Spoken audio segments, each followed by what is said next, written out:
Hey guys! Welcome back. ఈమె ఇలా చెయ్యి ఊపిందంటే మళ్ళీ ఎక్కడికో స్టార్ట్ అయిందని అనుకుంటున్నారు కదా! యెస్.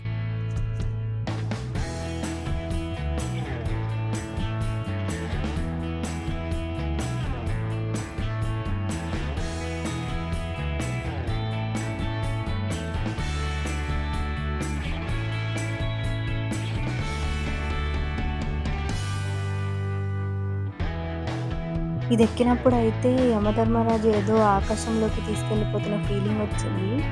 కానీ పైనుండయితే వ్యూ చాలా బావుంటది.